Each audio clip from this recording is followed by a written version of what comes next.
Good afternoon out there, shopkeepers and do-it-yourselfers and YouTube land, fabricators.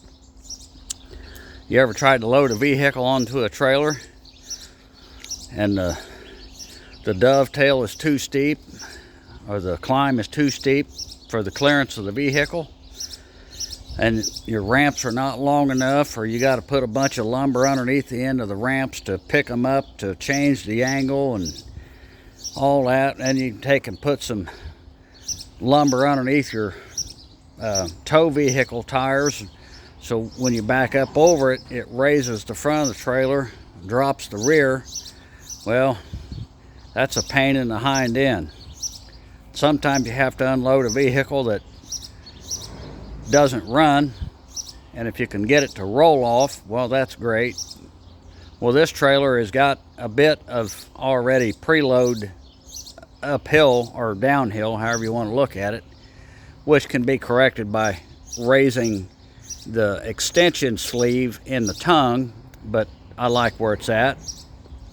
Anyway, I decided that I wanted to fix this issue so I don't have it anymore. Of course, this truck does not have any clearance issue getting on and off of this trailer.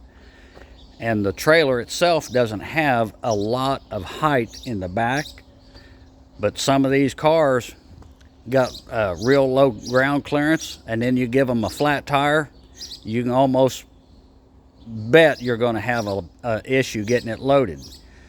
So I just want to show you what we did.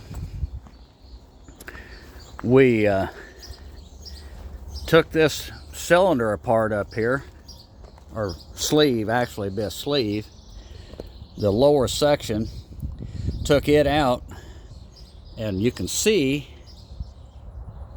that there's a pin going through there. There's 2 cotter pins in there because that's a pretty big hole in that pin. That pin goes all the way through, and then I put one up here in the top that goes all the way through, and it's the same size pin. It's got 2 really big holes in it, so there's 2 pins in there. So I put a hydraulic cylinder inside there, and you see that pipe, that's where it goes through, that's where it connects into the single channel cylinder that I put in. So there's only pressure in and out on that one pipe. So the ram of the cylinder is down here, and so my hydraulic line is going up through there, and then I chased it up there in the, sorry about all that bumping around, in the gooseneck, and then I got one of them off of Marketplace, give $50 for it. Had to get it going, but it works, and your in and out line is right here, and actually how it releases pressure off of this line is that you energize this solenoid, this electric valve, and it allows that pressure to dump through a bypass and go right back into the tank. And anyway, I've got it hooked up with a, well, let's see if I can get this out there. This is not real handy. An extra winch control that I had. So what I need to do is make sure that my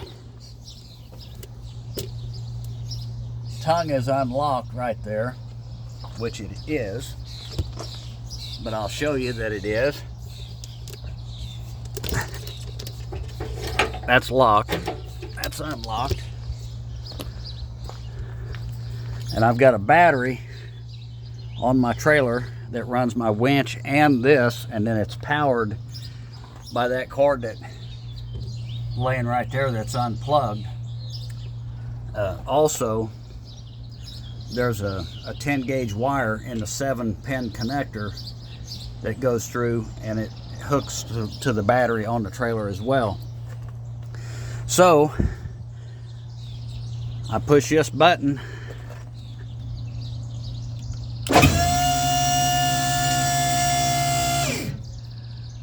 that's going up, obviously, And I've got a mark right there on the second double yellow line. That's as far up as I want to go. And then I just obviously push the other side.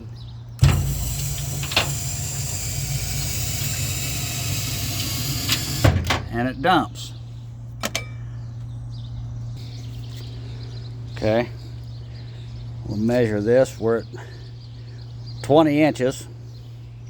Clearance to the ground, to the top of the trailer in the back.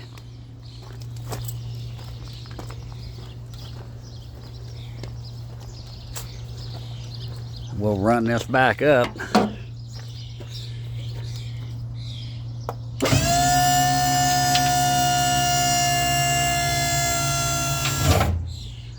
Now,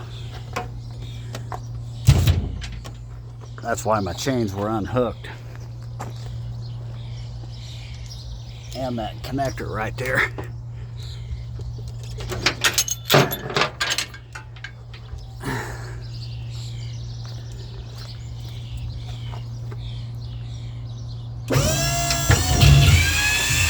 Yeah, that's a stupid thing.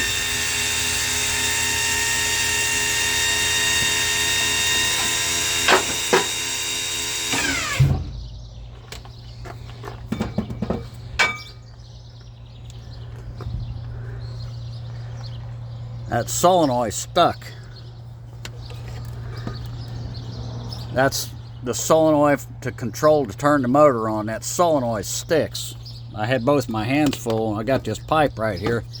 Jack handle, all I got to do is just tap it and it releases. So I got to get a more dependable solenoid. Anyway, that's why I don't like running it up too high, because it kind of gets whopper jawed up there in the top. But anyway, we've got it fully extended. Let's get a measurement here.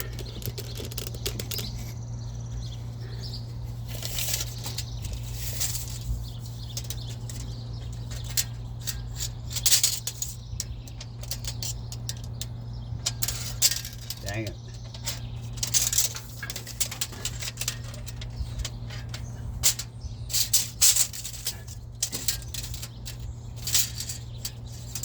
This yoke roping.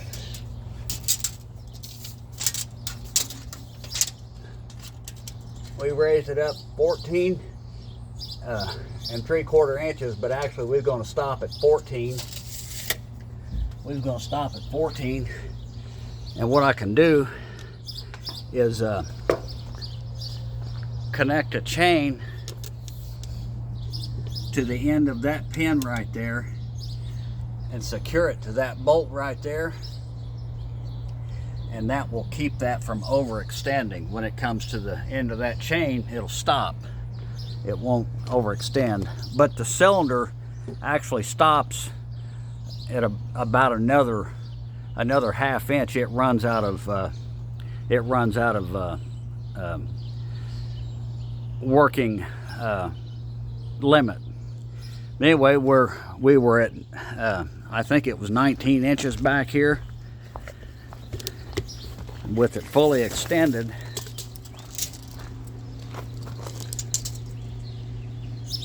we're at 14 inches. But we're going to call it 14.5 or 15, because we're a little overextended up there on the front. But you can see that dadgum near takes all of that height out of there, and my 7-foot ramps that slide up in here, when they go out, and when I set them ramps out, they're almost, it's almost level from the ramp to the, or parallel, the ramp platform to the deck platform. And that really breaks that angle. And if the vehicle don't run, let's say it's got flat tires and all, then you really need a little extra boost, and just release the winch line and let her roll. Usually I've got enough. If the vehicle doesn't have flat tires and the truck is not pointed downhill, there's enough downhill slope in the trailer, I can just take the vehicle out of park, release the parking brake, and they'll roll off. Not so when you got flat tires and stuff, and maybe you're setting downhill just a little bit, you don't have near enough downhill slope on the trailer, natural slope. Now, buddy, I got it. But that's how I overcome that issue.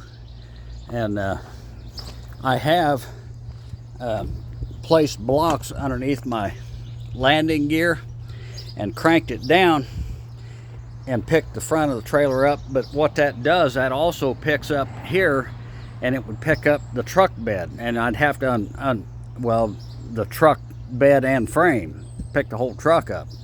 You have to be careful. But with this, you're not picking the truck up and risking losing traction on the rear axle with weight on the dovetail of the trailer and the truck running down the hill on you. And I've seen videos of that, people getting in trouble that way. Next project is we're going to take this hitch apart. We're going to put a cylinder in there, and we're going to go say bye-bye to this crank. And we can run it off of this same pump. All we have to do is put a valve body on here with a switch to change it from circuit A to circuit B. Anyways, guys, here's my battery I got sitting back here. I need to make actually a pan for it to set in. My wire coming from my trailer is let's see where it at. It's actually right here. I've got it secured going along, and then it drops down right here, this wire right here, and then it goes into this 300 amp breaker, so I can turn the power off. So my winch is dead and my hydraulic pump is dead, but the battery is still alive because it's plugged in here on the 7-pin. It's unplugged up there, but I've still got battery voltage from the truck through that. But with that unplugged, and say the truck is not connected to it, if this battery is hot, I can reset this breaker, just click that up, and I've got power on my winch and on my pump, even if I don't have a truck. But anyways, guys, thanks for watching. Share, like, and subscribe. Comment if you will.